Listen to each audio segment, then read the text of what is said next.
নমস্কার, দেখছেন কলকাতা টিভি। আপনাদের সঙ্গে রয়েছে আমি অভিক। শুরু করছি সংবাদ সারাদিন। এই মুহূর্তে যে গুরুত্বপূর্ণ খবরে নজর রাখবো, চরম ভারত বিদ্বেষী ওসমান হাদির শেষকৃত্য ঢাকায়।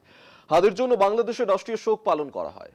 ভারত বিরোধিতায় সিলমোহর অন্তর্বর্তী সরকারের দীপু দাস খুনের ঘটনাতেও গ্রেফতার এবং জুলাই অভ্যুত্থানের মুখ এই ওসমান হাদি, যাকে আমরা বারবার দেখেছিলাম যে আওয়ামী লীগকে নিষিদ্ধ করার দাবিতে তিনি আন্দোলন করেছিলেন এবং সেই থেকেই জুলাই গণ অভ্যুত্থান থেকেই তিনি পরিচিত হয়ে ওঠেন এবং শুধু আওয়ামী লীগের বিরোধিতার পাশাপাশি বারবার ভারতের বিরোধিতাও করেছেন এই ওসমান হাদি। এবং গত 12ই ডিসেম্বর ঢাকার রাস্তাতে অজ্ঞাত আততায়ীরা তাদের গুলিতে গুরুতর জখম হয়েছিলেন তিনি এবং উন্নত চিকিৎসার পর তাকে নিয়ে যাওয়া হলে সিঙ্গাপুরে মৃত্যু। এবং সেক্ষেত্রে আজকে রাষ্ট্রীয় শোক পালন করা হচ্ছে তার মৃত্যুতে বাংলাদেশে। সেখানে পতাকা অর্ধনমিত রয়েছে এবং মোহাম্মদ ইউনূস তিনি উপস্থিত ছিলেন তার এই শেষকৃত্যের অনুষ্ঠানেও। জুলাই আন্দোলনের উত্থান হয়েছিল এই ওসমান হাদির এবং আওয়ামী লীগকে নিষিদ্ধ করার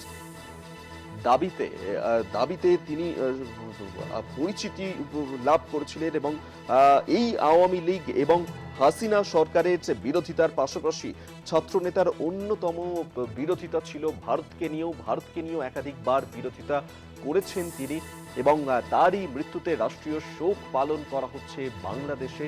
সেখানে পতাকা অর্ধনমিত রয়েছে।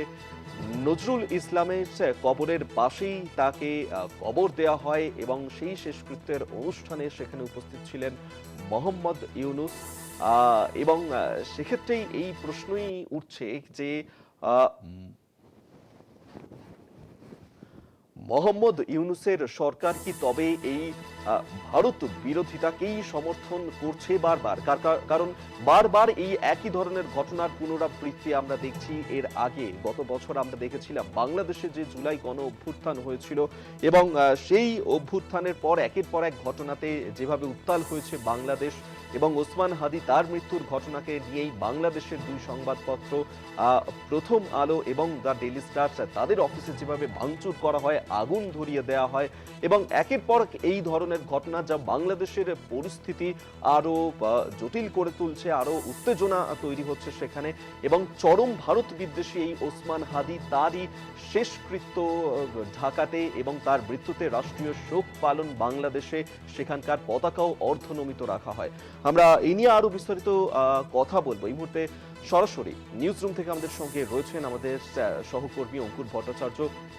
অঙ্কুরদা, জুলাই অভ্যুত্থান থেকে পরিচিতি লাভ, তারপর একের পর এক হাসিনা সরকারের বিরোধিতা করতে দেখেছি আমরা তাকে এবং ভারত বিরোধিতা নিয়েও বারবার সরব ছিল এই ওসমান হাদি। তারই মৃত্যুতে রাষ্ট্রীয় শোক পালন করা হচ্ছে সেখানে। পতাকা অর্ধনমিত মোহাম্মদ ইউনূস তিনি সেখানে উপস্থিত ছিলেন। এই যে ঘটনার পুনরাবৃত্তি, কোথাও গিয়ে কি মোহাম্মদ ইউনূসের সরকার তাহলে বারবার এই ভারত বিরোধিতাকেই সমর্থন করছে? একেবারে অভিক, আমরা দেখতে পাচ্ছি যে এই ওসমান হাদি যে প্রথম থেকেই ভারত বিরোধিতার কথা যার মুখে আমরা শুনতে পেয়েছি এবং তিনিই বলেছিলেন যে 1947 সালেই স্বাধীন হয়েছিল বাংলাদেশ, অর্থাৎ 1971-এ তাদের দেশে যে মুক্তিযুদ্ধ এবং তারপরে যে বাংলাদেশের স্বাধীনতা লাভ, বাংলাদেশ হিসেবে নাম তৈরি হওয়া এবং সেই জায়গা থেকে কিন্তু তারা কিন্তু ইস্ট পাকিস্তান ছিল, এই যে বাংলাদেশ হিসেবে তাদের দেশের জন্ম, সেই বিষয়টিকেই সম্পূর্ণ অস্বীকার করেন এই ওসমান হাদি। ওসমান হাদি সবসময় মনে করতেন যে শাসক দল হিসেবে তৎকালীন শাসক দল আওয়ামী লীগ তারা ভারতপন্থী, সেই জন্যে আওয়ামী লীগ, তাদের নেত্রী শেখ হাসিনা এবং তার পাশাপাশি ভারতপন্থী সংবাদ মাধ্যম বলে মনে করা দ্য ডেইলি স্টার এবং প্রথম আলো, সেখানেও এই দুটি সংবাদ মাধ্যমের অফিসেও কিন্তু ওসমান হাদিকে গুলি করার পর যখন অশান্ত হয়ে ওঠে বাংলাদেশ, ওসমান হাদির সমর্থকরা তারা এই দুটি অফিসের গিয়ে তারা আগুন লাগিয়ে দেয়। আমরা সেই চিত্রও দেখেছি। আজকে সেই ওসমান হাদির শেষকৃত্য যেখানে তার শেষকৃত্য হলো সেটা জাতীয় সংসদ ভবনের দক্ষিণ প্লাজায়।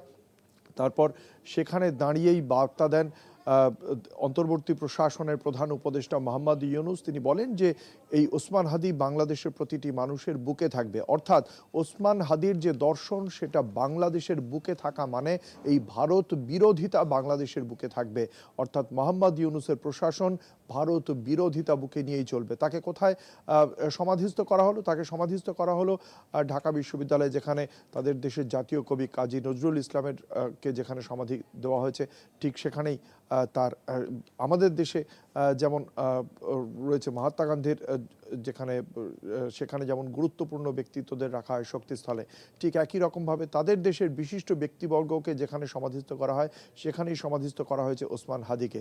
এবং এই বার্তাটা দেওয়া হচ্ছে ভারতকে আদতে যে এই মোহাম্মদ ইউনূস তিনিও কিন্তু একই রকমভাবে ভারত বিরোধী, যেটা ওসমান হাদিও ছিলেন। এবং মোহাম্মদ ইউনূস এই ওসমান হাদির বক্তব্যের মাধ্যমে খানিকটা তার যে সমস্ত সমর্থক তাদেরকে জিতে নিলেন মোহাম্মদ ইউনূস। এবং এই মোহাম্মদ ইউনূস এর আগে চায়নাতে গিয়েও ভারত বিরোধী কথাবার্তা বলেছিলেন, তিনি সেভেন সিস্টার্স নিয়ে বার্তা দিয়েছিলেন। আজকে ঠিক একই রকমভাবে এই বাংলাদেশ অন্তর্বর্তী প্রশাসন উপদেষ্টা মোহাম্মদ ইউনূসের বাংলাদেশ একই রকমভাবে বুঝিয়ে দিল, পরোক্ষভাবে বুঝিয়ে দিল যে ভারত বিরোধিতাকেই সমর্থন করছে তারা, ভারত বিরোধিতার দর্শনকেই প্রশ্রয় দিচ্ছে তারা, আশ্রয় দিচ্ছে তারা। ভারত বিরোধী সমস্ত শক্তিকে আশ্রয় দেওয়ার যে কথা এনসিপির হাসনাত আবদুল্লাহর মুখে উঠে এসেছে, কার্যত সেই কথাই উঠে এসেছে তাদের মুখেও। অভিক। হ্যাঁ, অঙ্কুরদা, তুমি ওদের সঙ্গে থাকো। অর্থাৎ বারবার এই একই ধরনের ঘটনার পুনরাবৃত্তি আমরা দেখছি, এবং সেক্ষেত্রে বাংলাদেশে এই যে নতুন করে অগ্নিগর্ভ পরিস্থিতি তৈরি হয়েছে, এবং তারই মধ্যেখানে আমরা দেখলাম যে একজন সংখ্যালঘু দীপু দাস, তাকে যেভাবে খুনের ঘটনা ঘটেছে এবং সেই ঘটনাতেও গ্রেফতার করা হয়েছে 7 জনকে, এবং তা নিয়েও অশান্তি ছড়িয়েছে বাংলাদেশে। এবং তারপর যে ঘটনা আমরা দেখলাম যে